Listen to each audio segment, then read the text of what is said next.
नमस्कार, आपण पाहत आहात आपले हक्काचे न्यूज चॅनल, ज्याचे नाव आहे ठळक घडामोडी। पुण्यातील कुख्यात गुंड निलेश घायवळला भूम तालुक्यातील कुस्ती स्पर्धेत मारहाण।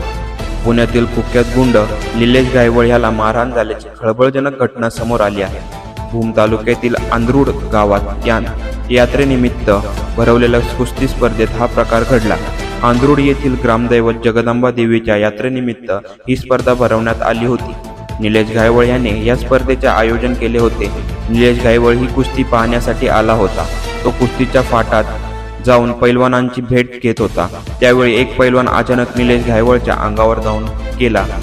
या पैलवानाने निलेश घायवळ याला मारहाण केल्याचे समजते। त्याने निलेश घायवळच्या श्रीमुखात लगावली, मात्र आजूबाजूचे लोक लगेच निलेश घायवळच्या मदतीला धावून आले। यावेळी घायवळ समर्थकांनी या पैलवानाला चोप दिला। हल्ला करणारा पैलवान हा अहिल्यानगर जिल्ह्यातील जामखेड गावचा असल्याचे समजते।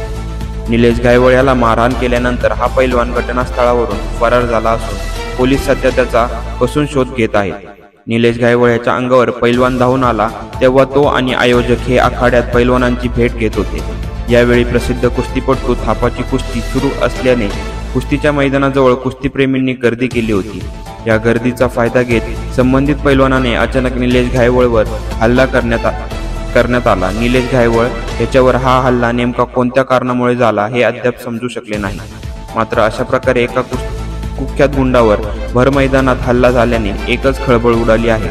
या हल्ल्याचा व्हिडिओ सध्या सोशल मीडियावर व्हायरल होत आहे। नेमकं काय घडलं? सोशल मीडियावर व्हायरल होत असलेल्या व्हिडिओत निलेश घायवळ हा आयोजकांसोबत कुस्तीच्या मैदानात राऊंड मारताना दिसत आहे।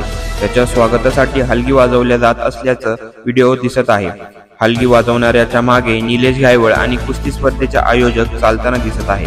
हे सर्वजण कुस्तीच्या फडात पैलवानांना भेट देण्यासाठी आणि शुभेच्छा देण्यासाठी आले होते। त्यावेळी समोरचा उभा असलेला पैलवान निलेश घायवळ याच्या अंगावर धावून गेला। या पैलवानाने निलेश घायवळच्या कानाखाली मारली। त्यानंतर हा पैलवान निलेश घायवळला आणखी मारहाण करण्यास बेतात होता। मात्र घायवळ गँगमधील सहकारी या पैलवानावर तुटून पडले।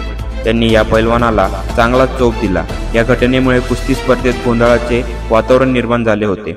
गुन्हेगार निलेश घायवळ याच्यावर यापूर्वी मोक्का, खून, जीवे मारण्याचा प्रयत्न, खंडणी, दरोडा, गर्दी जमवून दंगा करणे, गंभीर दुखापत करणे, मारामारी असे गंभीर स्वरूपाचे एकूण 10 पेक्षा जास्त गुन्हे दाखल आहेत। मध्यंतरी निलेश घायवळ व त्याच्या साथीदाराविरुद्ध भिगवण पोलीस स्टेशनच्या अपहरण, खंडणीचा गुन्हा दाखल झालेला होता। प्रतिनिधी आविष्कार फुले सोबत ठळक घडामोडी।